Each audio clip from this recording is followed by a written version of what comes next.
It's working on it. Okay, we're now recording.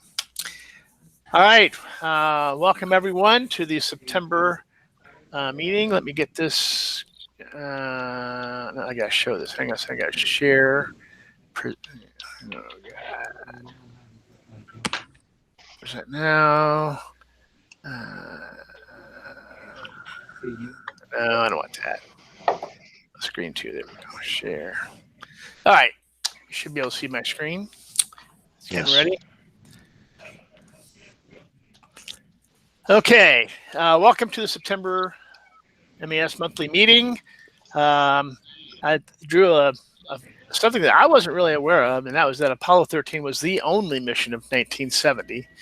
Although they were slated to land on the moon, they encountered some difficulties and had to settle for a lunar flyby. So there's an actual image taken by the astronauts of that service module that blew up, so to speak. Ouch. Okay, yeah, ouch is right. All right, here is the board. I'm Dave Faulkner. I'm on the top left there. We have Valtz, who's the vice president. Matt is our treasurer. On the bottom left, we have Trina, who's our secretary. And then we have Gunnar, who's a board member at large, and Conrad, who's a board member at large. All right, and I'm going to remind people that elections are coming up here pretty soon. So by October meeting, probably, we're going to start looking for people to be nominated. So be thinking about if you want to run for the positions of president, secretary, and one of the board members at large. I think that Gunnar's position is also up. So, okay, treasurer's report. Matt, go ahead, and I'll ping people in while you're doing that. Okay, this one's a bit of a longer one here. We'll do the typical review. Our cash value went up a bit, but that's due to some donations I'll speak of shortly. In the TCF checking, you can see the current balance, $132,000. The $132,000 in the bank, and it's going to go down. Plus another $12,000 in PayPal. Yep. And so we've got the main increase over last month, or the month of August specifically, was a $25,000 donation towards the Onan roof repair, which is actually slightly in progress. It hasn't physically started, but they're working on the paperwork, and I'll let other people explain all the details of that. And then the expenses, well, there's money in, money out. We had to do a $10,000 down payment towards that repair, so that money is back out again. I don't think that check has cleared, so I think the 144 up, or the 132 number is with that 10K still in there. PayPal, we accumulate a lot of our membership dues throughout the year, and periodically we flush that out into our main checking, and that's done about twice a year. So we're probably getting to the point where we want to take some of the money out of there. We use it kind of as a way to make purchases online with a little more ease on some of these things, like what are they, stormy nights, or no, cloudy nights and other places. So it's good to have a little bit of a balance, but when it gets too high, we want to clean it out. We are working on some expenses for CGO, getting them set up for the imaging equipment. So, that's one of our little expenses coming out of PayPal there. The big deal is the dedicated funds. So when you look at the top number, you go, oh, great, let's go buy a boat. But what we need to do is keep in mind the expenses that are now starting to firm up. As I understand it, the JG Casbay repairs have been completed, but I haven't been invoiced yet. So we still have some money due for that. The ELO roll-off roof, again, this is somebody else's topic, but we still have close to 70K that we're going to have to pay out on that repair, and then the amount remaining on the construction project there is about 30,000 after the donations we've got right now. That number might go up and down a little bit. And then the membership is good; it's holding strong, and we have 2 more than last month, I think. Is it 530? Is that correct there, Dave? 530 is the correct amount. Yep. Yeah. Okay. So we're doing well. Yeah, membership's staying pretty stable, so that's good. Yeah. I don't have any separate slides on this, so let's go ahead and just talk about a couple of things here. One is the Onan roof repair. So I think since last meeting, we have now selected a contractor to do the actual repairs.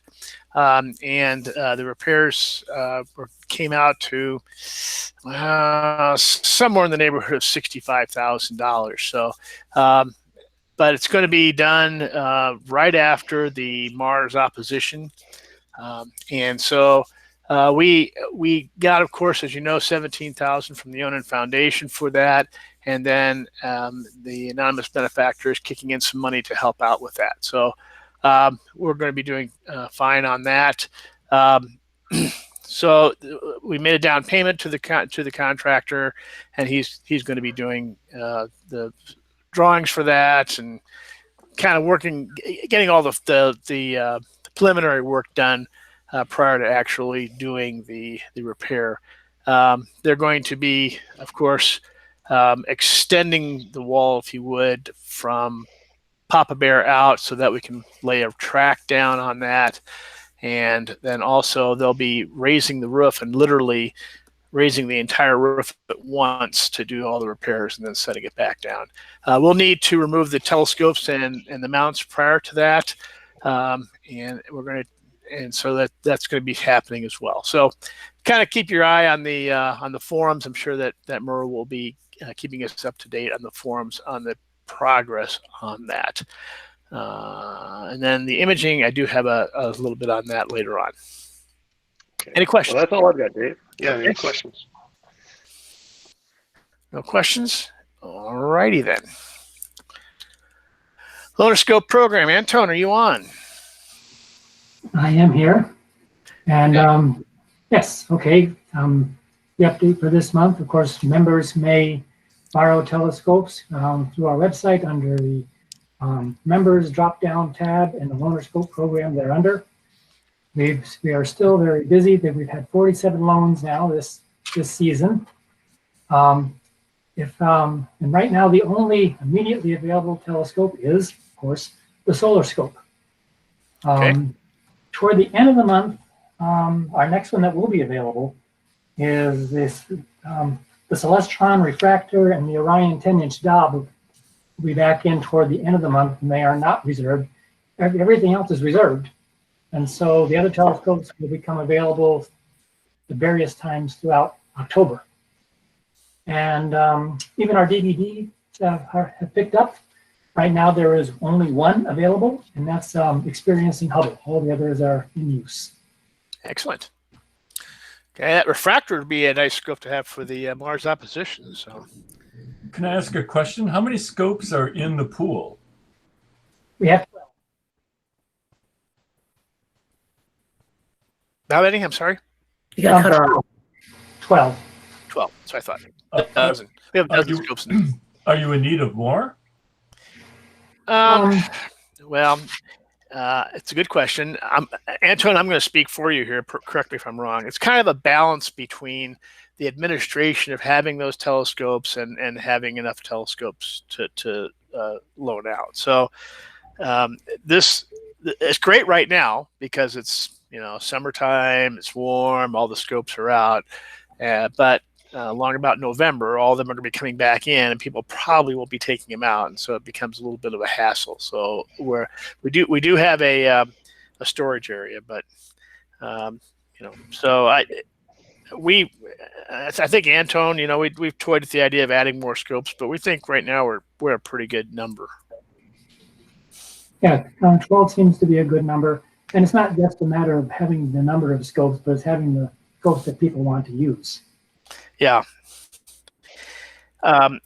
What we will be looking at, though, I think is, and I think we'll do this every year, is just kind of evaluate our fleet of scopes that we have for the Lunar Scope program, and maybe replacing older scopes that may not be quite up to speed technology, or they're just getting older scopes, and if we get the opportunity to replace that with a newer scope, we'll do that. But yeah, so I think a dozen scopes is probably the right amount. Any other questions? All righty. Upcoming celestial events. So we've got a Mars-Moon conjunction coming up here in just a couple of days. We got a nice occultation with that. Not here. It's south. It's like in South America. On the 10th is the last quarter moon. 17th is the new moon. We have Neptune at opposition on the 19th.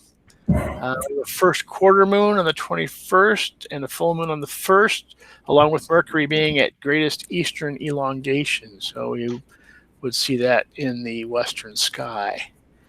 I don't know of any other big events. Anybody know of anything else happening this month? Okay. And Northern Nights Starfest. So for those of us who went to Northern Nights, it was a good time. I want to give a big shout out to Ken Hugel for organizing the event to begin with, coordinating with LCC, which at times was a little bit frustrating because they weren't getting back to him, I know. But he made it happen, and we had, I don't know, Ken, how many were there total when we in the final analysis?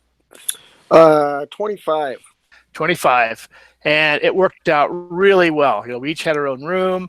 They didn't serve any food there, so we either brought our own food or we went out. But Ken, in his very hospitable way, had a couple of backyard, I call them backyard cookouts. They're behind the lodge. And he had a couple of cookouts on Friday and Saturday evening, and those were great too. And so we just, really a big thank you, Ken, for pulling it together and making it happen. Everybody I talked to thought it was absolutely great. It was really nice just getting away for a few days. It was really, really fun. So thank you. Oh my, how many dabs did you have out there? Oh, there were quite a few. Yeah, I don't know. I could see 6 or 8 right just glancing at this thing, probably more than that. Ken Halbrick, so the Potence of Doom Observing Awards. I want to talk a little bit about your selection as far as the theme goes, and then any awards to give out. Okay, sounds good. Thanks, Dave. Hear me okay? Yep. Yeah. Okay. There was a list of 20 objects. There was 1 comet, 3 asteroids, 1 red giant, 1 constellation. Guess which one? Corona Borealis. Planetary nebula, 2 emission nebula, one of which was the North America Nebula. A quasar, a blazar, a Wolf-Rayet star, and 4 supernova remnants. And you picked 13, observed 13 of 20. Dave, I don't know if you want to put up your award. I have it right here. There it is. And Dave was awarded the certificate. The title was Portents of Doom. Kind of fitting, I guess, for this year, being we were all socially distanced in separate rooms. And it was a fun list, I think, and I completed it as well. We were the only 2 that turned it in, but, I think there were others that probably observed a few as well. So it was a good time. Congrats, Dave. Yeah, thank you very much. It was a lot of fun. I was able to use my my newly repaired Schmidt-Newtonian to find the 13 objects that I found. Ron is wondering if you can get that list, maybe posted on the forums or something, Greg. Oh, I sure can do that. I'll do that if not tonight, tomorrow. Okay, great. All righty. Okay, so the star parties coming up. We have public star parties September 5th and the 19th are reservation only. I know that there's some posts up on the forums. Are you needing help for those? Merle, are you on?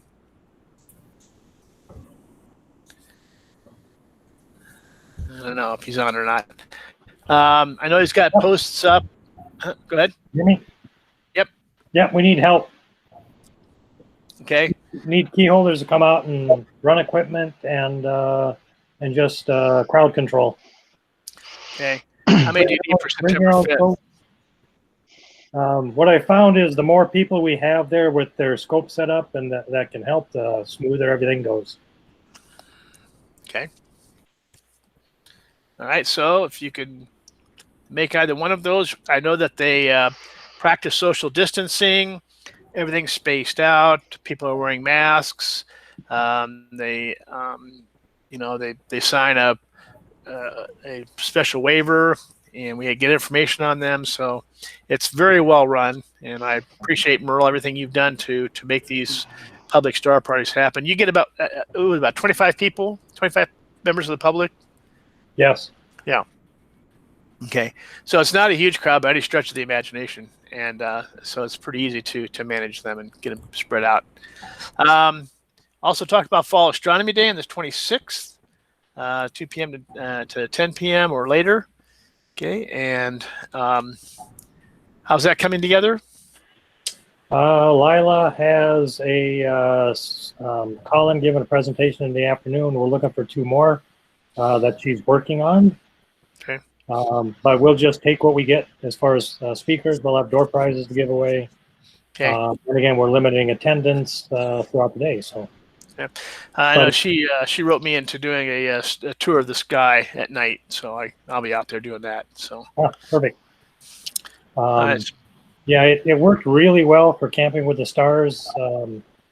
We did Friday and Saturday for Camping with the Stars, although Saturday was cloudy, and I think people took that as a sign that we were canceling everything. So attendance was really light on Saturday, but it'll be better for Fall Astronomy Day, where it's going to be sunny and 70 all day. Absolutely. Okay, good. Then, of course, we have our impromptu star parties. These have been working very well. They're posted on the forums for the various sites, and people can go down. The rules for each site are on the forums as well. So there's that. All right. Hey, Dave. Yeah. What about the B-Sig? Oh, I forgot the B-Sig. All right. Tell you what, as a public service announcement, go ahead and talk about the B-Sig. All right, everybody. This is Suresh. We had our first outdoor B-Sig of the year just last Friday at ELO. We had 25 people, the limit, and I think it went pretty well. I want to say thank you to the people that volunteered. Hope I don't forget anybody here, but Don, Jay, who am I forgetting? I think Michael Cowper was there, and 1 or 2 more. I can't remember their names. But the next one is going to be on the 25th, and it'll be back at Metcalf. So we'll have our first event on the east side of the metro this year. So I've been working with Bellwin to get that going, and they were able to approve that a couple weeks ago. So I haven't quite announced that yet. It is on the forum, but I haven't put out the full advertisement. But the 25th, the Friday, will be the primary day. So arrive around 6:30. And the Saturday is the backup day, the day after, which I think is also Fall Astronomy Day. I didn't know that. So for now, until I put the full communication up on the forum, please just respond to the save the date that's out on there at Metcalf for the 25th. On the Metcalf forum? Yep. Okay, sounds good. Thanks, Suresh. Sorry Thank about that. I usually catch that. Public service announcements. The Committee for Updating the Minnesota Astronomical Society Articles of Incorporation and Bylaws is still in need of a chairperson. So we just need somebody who can go ahead and pick that up and run it over the finish line. It's pretty close. So I know that Clayton has a few notes and things he's put together for that to get it over the finish line. So if you are interested in helping us out and getting that done, please drop an email to the president at mnastro.org, and we'll get that wound up there. Hey, Dave, can anybody give a 10-second spiel as to what's remaining to finish on that? So maybe that somebody will step up. So is Clayton on or not? I've only had a brief conversation with Clayton about this. My understanding is that they have gone through, the whole draft of it. There were a couple of items that Clayton has some notes on that need to be incorporated into it, and then it's basically going through one more time with the committee just to make sure that it's all finalized and ready to go. And then it's just a matter of jumping through hoops. We got to get it reviewed by the lawyer. We got to get it reviewed by the board. Then we got to present it to the membership at large. So but most of that is it's just a matter of coordinating that. And I'm certainly willing as president to help do that. I've deliberately stayed out of it because I don't want to have any kind of influence or any kind of perception that the board influenced the writing of that. So I don't believe there's a whole lot left to be done on that. The main problem that happened was COVID. So they're doing pretty well meeting in person, and once COVID hit, it kind of got disrupted. They never really were able to coordinate online. So it's kind of a matter of regrouping a little bit and putting that together again. So I think more than anything else, it's just getting Clayton's notes and incorporating them into the Constitution or the bylaws and Articles of Incorporation, then getting the group together and having probably an online meeting distributing that final copy out to the group and then reviewing it with the group and then going through those various steps to get it approved. Okay. All right. Cgo Imaging Rig update. So is either Mark or Doug on? I don't think so. Neither of them were able to make it tonight, so I'm speaking on their behalf. The Takahashi Imaging Rig is finally up and ready to go. They've done some testing with it. It works well, and training classes are starting on that. I think they've got a couple set up for this month for some folks who had trained earlier on the system before they did the upgrades to it, and so they're going to be doing that and continuing on that. The plane wave, they've got the parts ordered for that they need to get the imaging system set up on that, and they expect to have that set up by mid-October. You watch the imaging forum or contact Mark or Doug if you have any more questions on that. Okay, any questions? All right. And as usual, we have the call for Gemini articles. Father Brown always could use new articles. I think he's doing pretty well for October, but if you have any articles, go ahead and submit them by September 10th. If they're not time sensitive, he'll just hang on to them and put them into a future issue. So, but he always likes having kind of a backlog of articles to make sure he's got plenty for any given issue. So there's that. Any questions?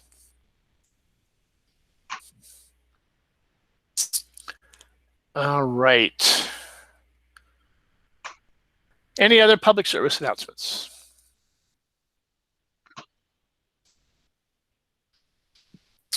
Any time for some AL awards? It is time for AL awards.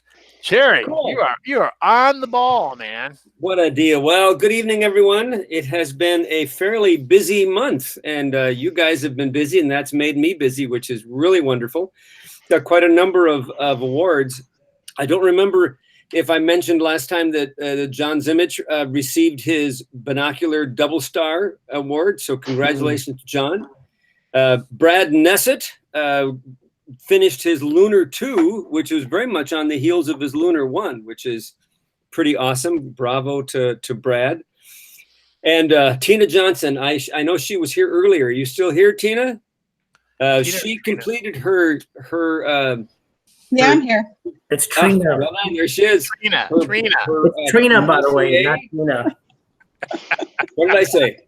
You said Tina. Oh, Tina. Trina. Ralph Johnson? No, sorry. Just go with TK. There you go.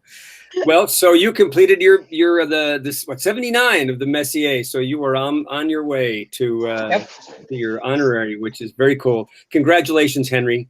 It's really nice to have that done. She was working very diligently up there at Northern Nights on that one. That's awesome. She was at it every night. That's awesome. Good for you. Good for you. Well done. Well done. Thank But you.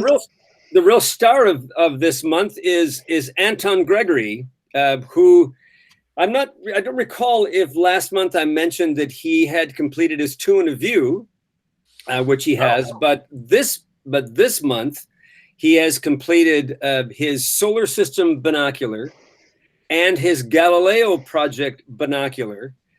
which means that he is now eligible and has become our very first master binocular observer, which is very, very, very cool. In order Whoa. Congratulations. Well done. in order Is he not here? Yeah, I think he's here. I'm gonna have him talk a little bit, but I just want to give him a little bit of prep here. In order to have accomplished that, he has to have completed eight of the 9 binocular projects, which includes the double star, the advanced double star, the Messier binocular, the variable star binocular, the deep sky binocular, the Galileo, the lunar, and the solar system. So, Anton, are you here? Can you mention a little bit about what you went through to get your master binocular certification? Sure, I'm here. And I enjoyed all these binocular programs because it's something I can do at home. All of the targets are things that are accessible in suburban skies with a pair of binoculars. So there's no big telescope to set up. On any clear night, I can just grab it, go out on the deck, out in the front yard, out in the backyard. And there's always trees to deal with, so if I need to move around the yard to find different spots, the binoculars is easy to do it.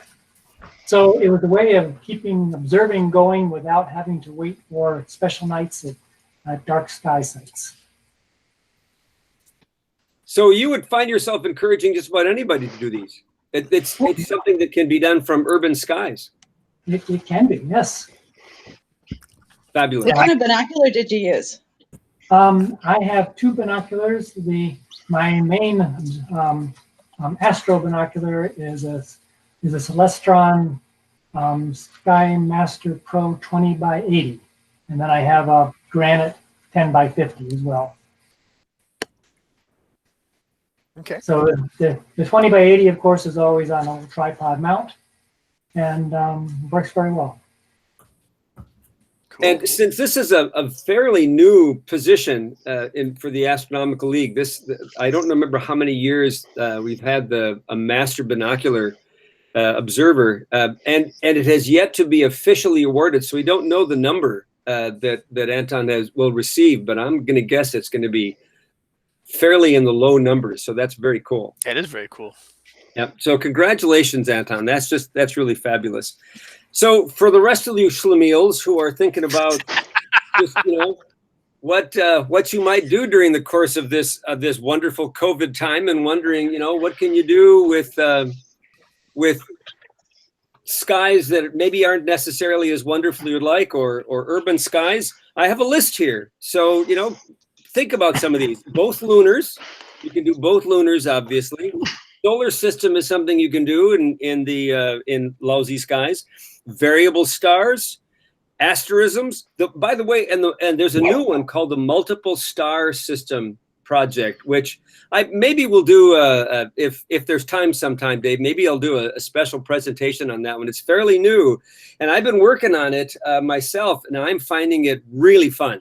It's kind of a little bit of stellar detective work. So it's really pretty cool. Of course, there's the Carbon Star, and there's another new one called the Lunar Evolution. And I haven't spent a lot of time on this one or looked at it, but it has more to do with looking at different parts of the moon and determining what era, what epoch, lunar epoch, that particular part of the moon came from. So, and again, it's very new. It's another possibility. Another one that's coming up. There's a Mars observing project that we could do.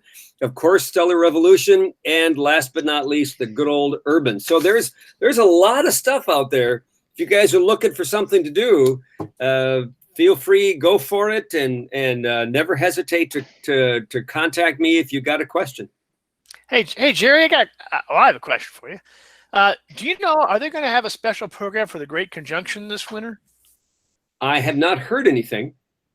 Nothing has come across on the Elcor emails or anything like that.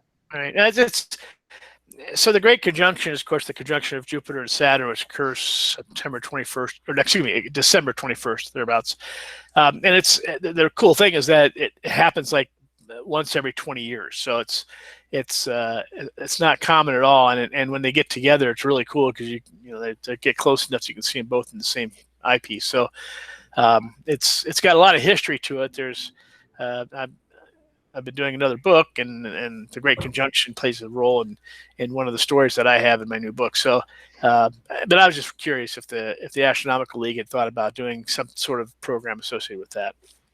Now I noticed that Bob Kerr is on, and because he's a little closer to the center star here, I'm wondering if he's heard anything.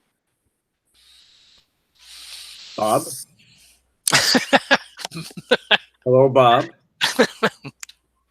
At least I saw your name on there. Maybe he's fumbling for his microphone button. How do I unmute this thing? Oh well, that was a nice try anyway. Yeah. Okay. So maybe he can talk next time about it. But it's still a few months away, so we're good. Yep. Well, can I raise my hand? Yes. Okay, this is Merle again. Hey. I just want to point out that the grand conjunction that we're having here with Jupiter Saturn, yes, it happens every 20 years, but the planets won't be this close together or telescopic for another 80 years. Wow. Well, there you go. It's even better then. Yeah. I am really looking forward to that. I hope we get decent weather for it. So Catch it now, because all the rest of us will be dead by the next time. And I will also point out that we are having a public event on the 19th. Yeah, but they will be quite close enough on the 19th to be the same view, though. I don't think. Well, actually, they'll be within the diameter of the full moon for a week. Oh, they will. Okay. Yeah. So it'll be. I think it'll be 13 minutes on the 19th. Okay. So So at low powers, you should be able to pull it off. Okay. Yeah, I think closest path is between the 19th and the 20th, so it really doesn't matter. Cool. Yeah. The night of the 21st is the closest. 21st. All right. Well, of course, we'll have more on that as the time approaches. So Thanks a lot, Jerry. And as usual, get out there and observe. Absolutely. Get out there and observe, guys. What else are you going to do during COVID, huh? Exactly. I tell you what, that was a really nice thing about Northern Nights. It's just getting out there and observing, because I hadn't had a chance to do much of it this year, and I really enjoyed going up there and getting out under the stars. Okay. Yeah, it was really nice finding 21 of them in one night. Yeah. Mm-hmm. Yeah. Next monthly meeting, Thursday, October the 1st. So right off the bat, we'll have another online meeting with this. I don't see anything opening up before then, so that should be it. Anything else before we introduce our featured speaker here? I do. I got two real quick. Okay. Tomorrow we're having our Planet Imagers meetup over at ELO. Okay. We only have a couple people signed up, and I know it's the holiday weekend, but it's really the only one that would fit. So if you're interested in coming out, just look for it on the forum. It's the Planet Imagers group meeting at ELO tomorrow. Meet up about 6:30 or 7, and we're going to have some time. Ahmed has agreed to run the 8-inch TMB for us out there tomorrow. So we'll be doing that, and also bring your own gear so you can have something to do when you're not shooting through the 8-inch. And the second thing I wanted to make sure I got out there was for the BSIG. We need winter speakers. And so if you've got a topic or if you've got something you'd like to discuss, please let me know. We've got a couple people that have signed up, and I'm hoping Dave signs up too. But if you've got an interesting idea that'd be something worthwhile for beginners, please let me know, or just drop out a note on the BSIG forum or BSIG page on the forum, I guess. Thank you, guys. Sure, absolutely. Anything else? All right. So our featured speaker this evening is Nancy Atkinson. She is a writer for Universe Today and has written a couple of books. I'm going to let her talk about those first so that she can plug those. And then she's going to talk to us about the 8 years to the moon, the history of the Apollo mission. So without further ado, Nancy, take it away. Well, thanks very much for having me. You know, I was really looking forward in April to coming to your meeting in person, of course, but we all know what happened then. So I'm really glad that we're able to follow up and do this online presentation. And I hope all of you have been able to stay safe and healthy as well. So yeah, as Dave mentioned, I'm a science and space journalist. I've been doing that for about 20 years now, and write primarily for Universe Today, which is one of the longest running space and astronomy news websites out there. I also have the opportunity to write for a lot of other outlets as well, space.com, Discovery News, New Scientist, and currently now I'm also writing for the Planetary Society and Ad Astra, which is the magazine of the National Space Society.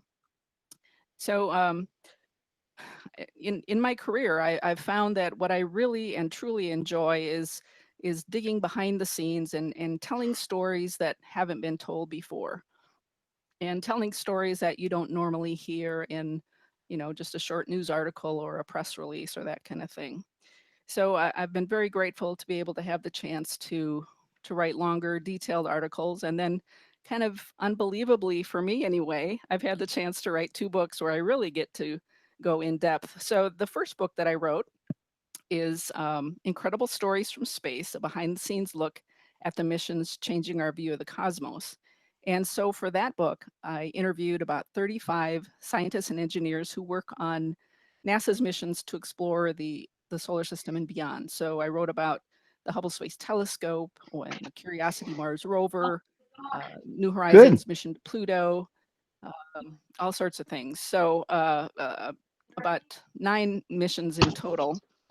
And what I did was really tell the behind the scenes stories of what it's like to work on these missions. How do you fix a spacecraft that's millions of miles away from Earth, that kind of thing, and kind of get behind, what makes these people tick, what makes them want to do these very incredible and unique jobs.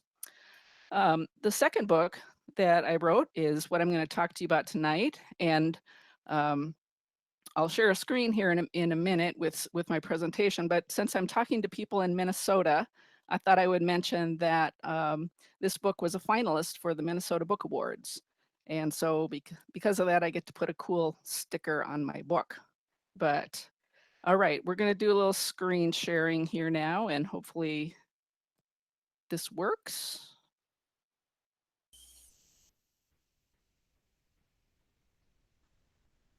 Everybody see that okay?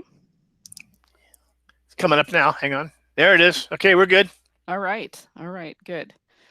So yeah, so back in about 2017, my book publisher asked me to write another book, and we kind of talked about different ideas of what I could write about. And somehow in the conversation, it came up that in 2019, it was going to be the 50th anniversary of Apollo 11. And my publisher stopped me right there and said, that's what you're going to write about.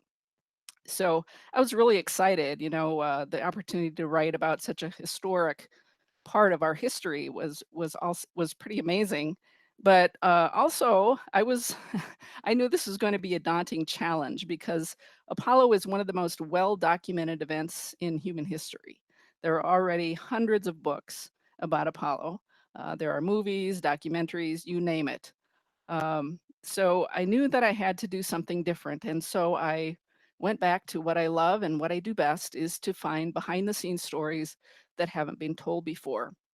Because most of the previous books on Apollo feature the astronauts, which totally understandable. Who doesn't love astronauts? I certainly do.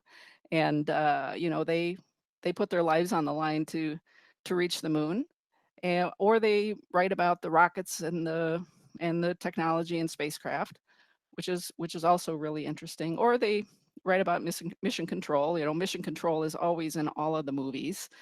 So I tried to look for something different. And one fact about the Apollo program that surprises a lot of people is that it took the efforts of over 400,000 people to get us to the moon. So these are people that worked not only at NASA, but at contractor companies, factories across the country and around the world. They all contributed to this. Colleges, universities did research and development, and various companies did R&D as well. So I knew that there were some stories out there that probably hadn't been told, But the challenge was in finding these people, because normally when I write an article or when I wrote my first book, I just contact the NASA Media Relations Office and say, hey, I want to write about this or that. And can you put me in contact with the people who did this, or can you put me in contact with a specific person? And they take care of it all.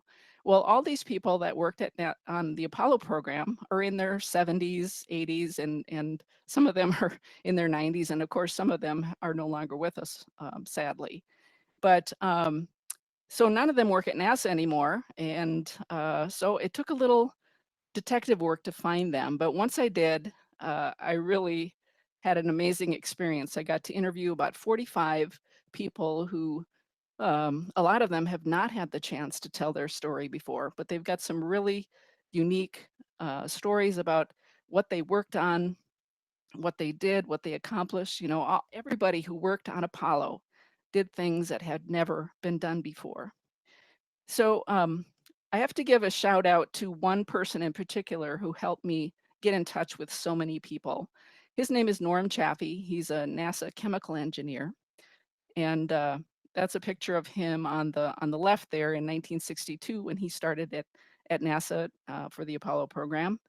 And the picture on the right is me and Norm back in, it would have been 2018. And as you can tell, Norm is one of the most adorable 80-year-olds you've ever had the chance to meet. And he really made it possible for me to talk to and interview so many people. So he asked me if I could come down to Houston, which is where he lives. And so he reserved a room in a conference center, and he set up 2 full days of back-to-back interviews. And I just sat in this room, and people came in and told me their stories. And it was just amazing. And not only did they tell me their stories, they also brought in some of the equipment that they used, or they brought in papers that they had written about their work, or pictures. And in my book, I have over 100 images. Some of them have never been published before, personal photos of these people.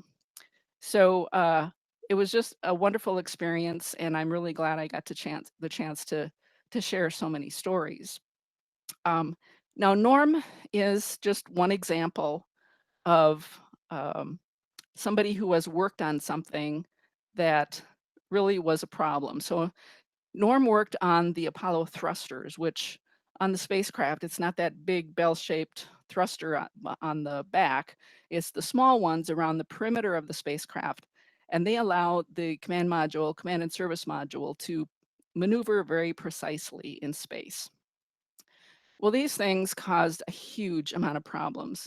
And they're just one example of the problems, challenges, and hurdles that people faced in trying to get to the moon.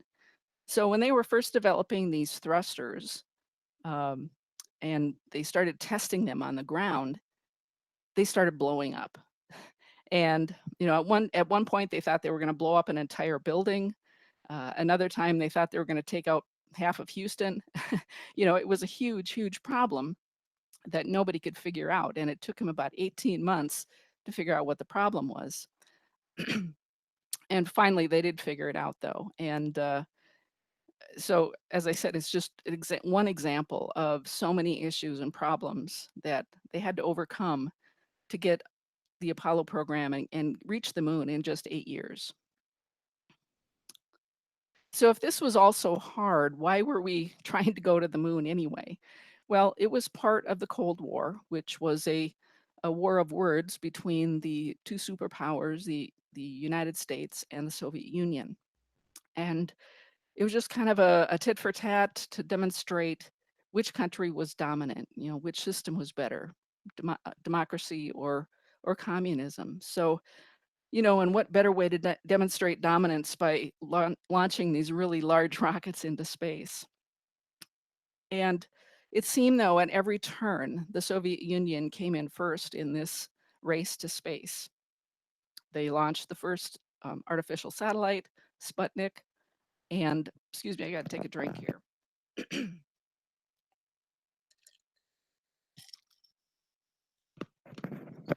Sorry about that.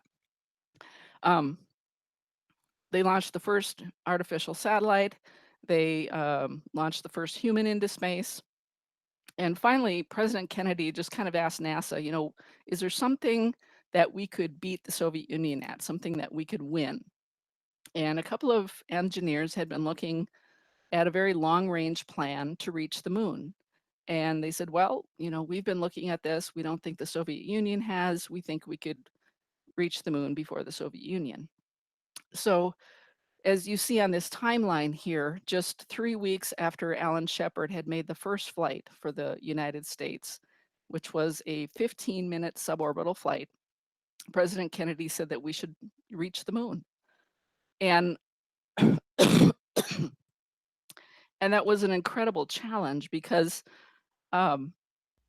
you know, we didn't have anything that we needed to get to the moon. We didn't have the rockets, we didn't have the spacecraft, we didn't have all the life support systems or anything like that. But how did we do it? Well, I think those 400,000 people that I told you about earlier, they just kind of willed it to happen. They did everything that they could to make this happen. They worked long hours. They sacrificed a lot. They, you know, a lot of their marriages failed. They sacrificed family time. They worked 60 to 70 hours a week. That was very common. And you know, it was just something that they really put their hearts and souls to, and basically willed it to happen. And so I'd like to introduce you to a few of the people that I got to write about. I feel really honored to be able to share the stories of a couple of the very few women engineers at NASA during those days. One of them was Dottie Lee, and she was a very gifted mathematician, and she started out at NASA as a human computer, which the term you probably heard about in the movie Hidden Figures, doing the calculations for trajectories for rockets and returns. Dottie kind of worked her way into being an engineer, and she, you know, eventually she became one of the heat shield designers. So she helped design the heat shield for the Apollo command module and also the space shuttle as well.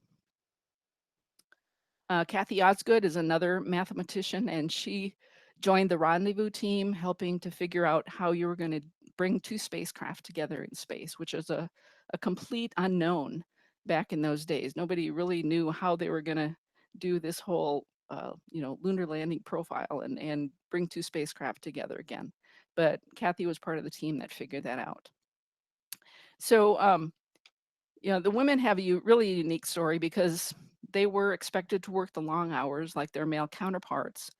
But they were also, in those days, women were totally responsible for doing things like the grocery shopping, taking care of organizing childcare, and did most of the meal preparation as well. So these women were really, really busy. Another person that I feel honored to tell the story about is one of the very few African-American engineers who worked in the Apollo program, and he worked at Honeywell in Minneapolis. His name was Earl Kyle, and he worked on some of the communications and reentry systems for Apollo. And he has a really, really unique story because you know, he grew up in Minneapolis, and he came from a mixed race family, which was very unusual at that time. He went through a lot during school of being bullied, but he was an incredibly intelligent person. He ended up being the valedictorian at, I believe it was North High School. And so he's just a really wonderful person. He lives in Rochester now. And I'm a little worried about him though, because I haven't been able to get in touch with him, and I hope he's doing okay. But he has a really unique story because also during the 1960s, when the Apollo program was going on, we had this very unusual time period, a little bit kind of like what we're going through now. There was a lot of racial tensions and social unrest with the civil rights issues in the 1960s. Of course, we had the Vietnam War, the protests there, and of course the assassinations. And so it was an interesting time, and Earl and his family were kind of right in the middle of all that. one thing that I was really interested in finding out about was how NASA figured out how to do the simulations, how they figured out how to train the astronauts to be ready to fly in space. Because, you know, how do you practice for flying in space, and how do you figure out how to do this, especially when only 1 or 2 people had been to space before? So as you can see on the right there, they eventually developed some really sophisticated simulators, trainers. They started out basically with just building plywood mock-ups of a cockpit, and eventually they had these really sophisticated trainers. Buried inside all of those boxes there on the right-hand side picture is a mock-up of the lunar lander, and all those boxes on the outside are visual aids, so they can look out and see the lunar surface or see a star field, or and really and truly train for flying to the moon and landing on the moon. One of the really interesting persons that I got to meet, his name is Dick Coos, and he's on the left there. And he's what's called a SimSoup, which is a simulation supervisor. And SimSoups got the reputation for being kind of diabolical because they came up with all these crazy things that could go wrong during a space flight. And that's how they trained the astronauts and the flight control team at the same time. And it, you know, the crazier the better. And unbelievably, some of the things that they came up with actually happened. And of course, they were the things that people originally said were the craziest things. So one thing that stands out to me as far as Dick Coos's contribution to the Apollo program. For Apollo 11, you might be familiar with, while they were landing on the moon, or as they were about to land on the moon, they had some computer problems where the computer was getting overloaded. And it was, you know, it could have aborted the mission. However, just 2 weeks before Apollo 11 launched, Dick Coos ran a simulation of that very problem. And even though the Apollo 11 astronauts were not part of that simulation, the flight control team was, and so they knew what to do.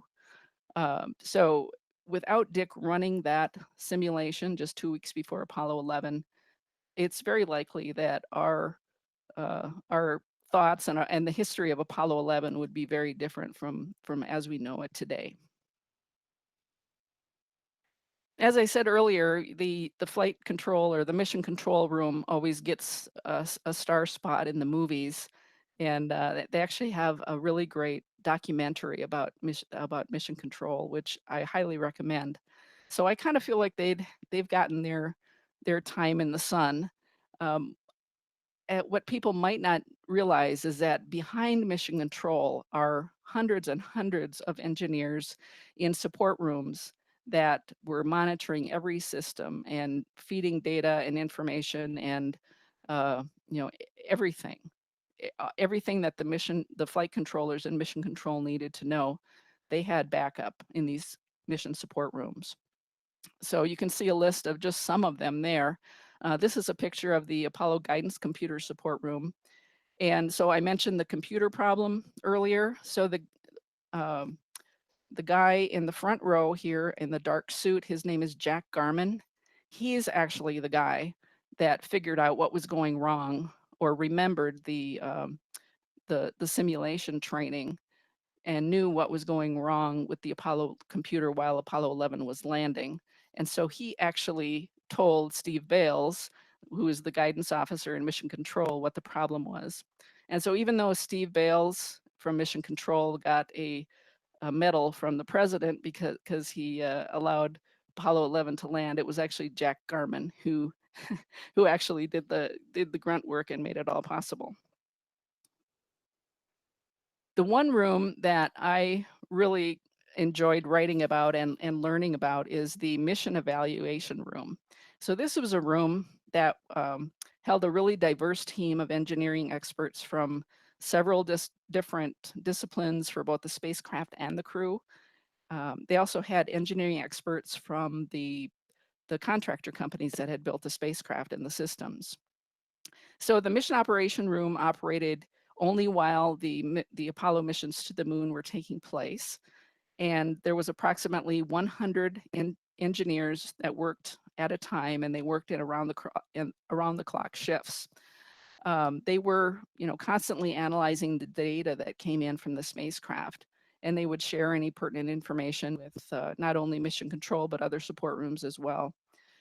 And even during, down times of the Apollo flight, like say when the astronauts were sleeping or that kind of thing, the MIR could be a really loud and place with discussions or analysis. But of course, during very important points in the mission, like orbital insertion or the lunar lander, everybody in the MIR really swung into action.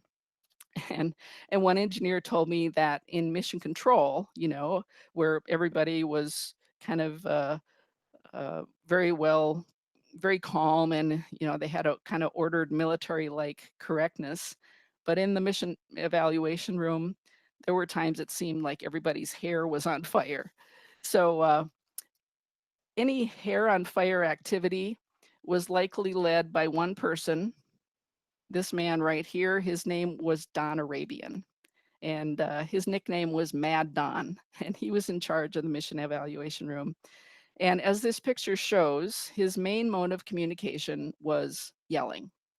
He would shout, swear, holler, whatever it took to get an immediate and quick answer to his questions and demands. And unfortunately, Don passed away just a couple of weeks ago at age 95. And he was just a brilliant engineer with a quick and intelligent mind and an ingenious knack for figuring out spacecraft anomalies. And he was just amazing. But the MIR got things done. One example would be, if you've seen the movie Apollo 13, there's a scene where the engineers are tasked with putting a square carbon dioxide filter into a round hole that was meant for the lunar module, and they had to figure that out. Well, that took place in the MIR, and those engineers were the ones that figured it out. And then on Apollo 14, there was a problem with the lunar module docking. Again, the MIR engineers figured that out. And there's just countless examples of where the MIR engineers really saved the bacon and saved the day in big ways and in small ways. So I really enjoyed getting to know those people and writing about them as well. I guess I'll share that in my book are a lot of stories that you won't find anywhere else. And one of them is a story about an anomaly that happened on Apollo 11 during the reentry. And I won't go into too much detail about it because I hope that you'll read it in the book. But this was a problem that took place as the spacecraft was about the command module where the astronauts sit, after it separated from the service module, and the two almost collided, which would have been extremely bad because they're traveling at speeds of about 25,000 miles per hour. And they didn't actually figure this out until a couple of weeks after it happened. And then they looked back at previous missions that had come back from the moon, like Apollo 8 and Apollo 10, and they saw that the same thing had happened. So then they quickly had to try to get a fix in place. They couldn't get it done in time for Apollo 12, so that they launched as is, which I don't really understand how they could do that. And then, of course, the first time the fix was supposed to be used was on Apollo 13, and of course, we all know what happened on Apollo 13. Somehow, this reentry anomaly kind of got lost in history. And I was fortunate enough to talk to an engineer whose name is Gary Johnson. He has all the documentation for this. If you've never heard of it and you don't think it actually happened, Gary's got all the documentation, and I share that in the book as well. So it's, again, there's stories in this book that you won't find anyplace else. I feel really honored and fortunate to tell the stories of these people. And also, I'm very honored that Rusty Schweikart, who's the one of the Apollo 9 astronauts, he wrote the foreword to the book. And I think he summed up the Apollo program best when he said that Apollo was really ordinary people coming together to do something really extraordinary. And I think that really does sum it up. And I think that sums up the book as well. So I'd be happy to take any questions if that works out, or let's see here. Yeah, that'd be great. I don't see any questions in the forum, so Okay. or in the list. So does anybody have any questions for Nancy?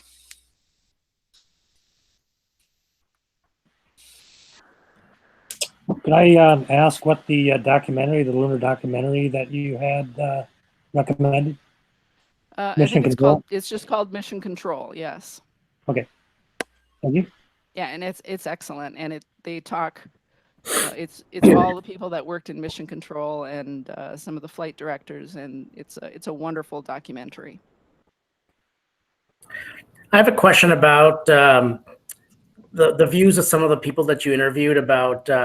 They got to the moon in a module. They had, if I remember right, the computing power of a calculator. How would they feel about the technology we have today and why we haven't gone back?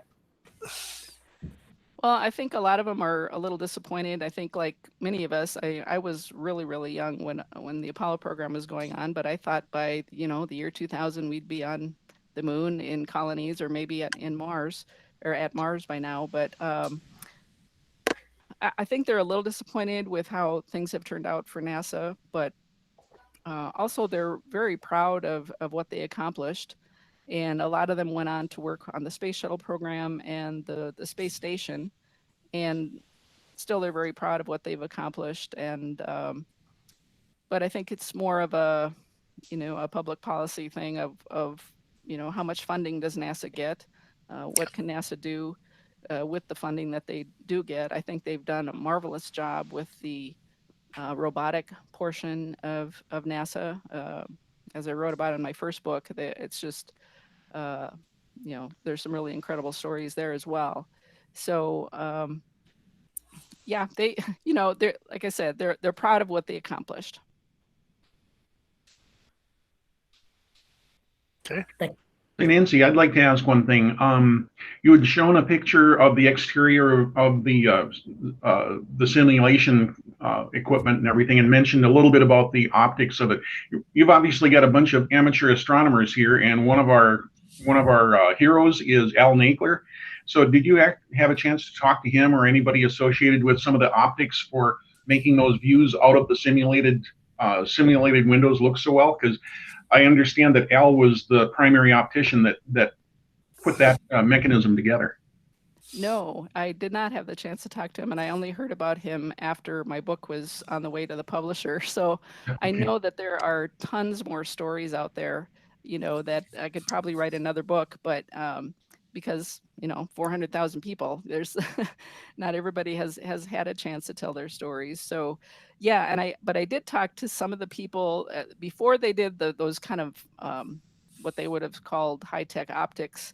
They had paintings, and I did talk to some of the people who did some of the paintings, very detailed paintings that they could put on a wall and project into the view screen, basically, of the command module and the lunar module. So yeah, there's some more great stories out there, and I would love to talk to Al and maybe write an article about the work that he did if anybody's got his contact info. Yeah, that'd be cool. I don't know if anybody here does, but that'd be really cool. Yeah, one of those unknown person stories I thought was kind of cool. The day before the Great American Eclipse, I was heading up north from the Denver area, so I was in Greeley, Colorado, and my daughter and I went into this little antique store and started up a conversation with this older gentleman. Turns out I don't remember his name or what specific position, but he did a couple of things with it. After the Apollo 1 fire, he was in charge of doing some of the analysis of the spacecraft interior for looking for all that extra Velcro, getting rid of the flammable materials. And there was also later on at some other spot during his career also, he had worked with the testing of the lunar module's engine out at the testing facilities. So there's a lot of people out there with cool stories like that. Yeah, there really are. There really are. I just posted in the chat Teleview's contact number. You can probably get to Al that way. Okay. I'll copy. Okay, anybody else?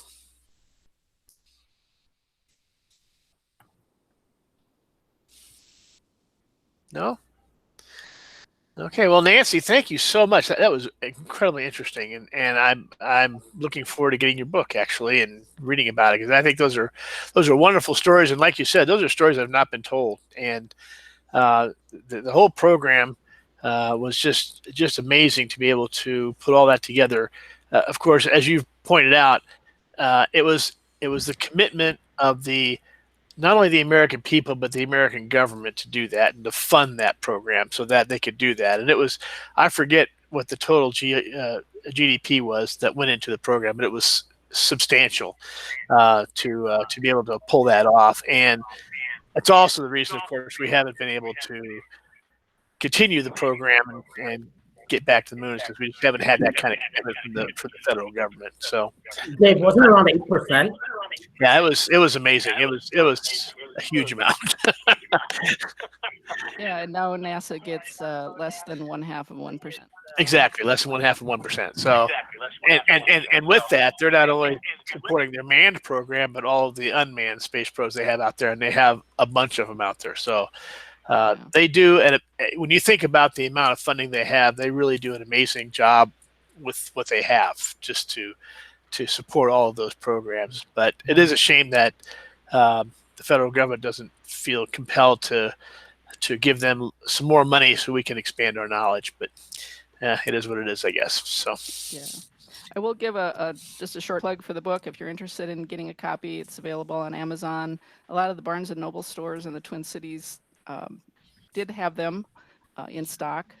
And I also have, I had purchased a bunch to bring with me to your meeting in April, and then I actually had another big event later in April.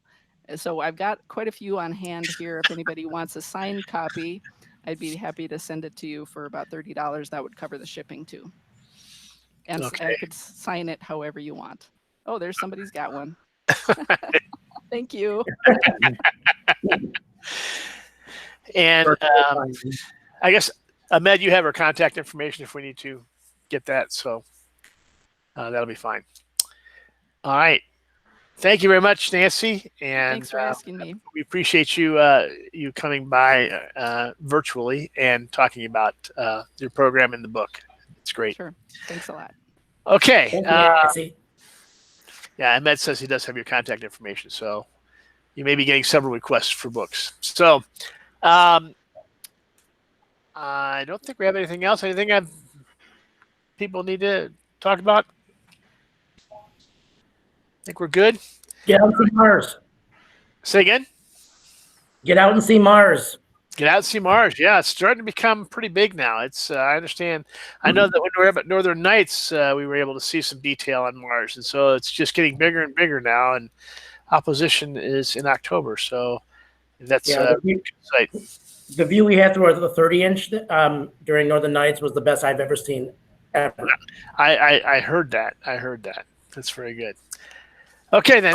Thanks, everybody. Have a great day, and have a wonderful holiday weekend, and we'll talk to you next month. Thanks a lot. Bye, everybody.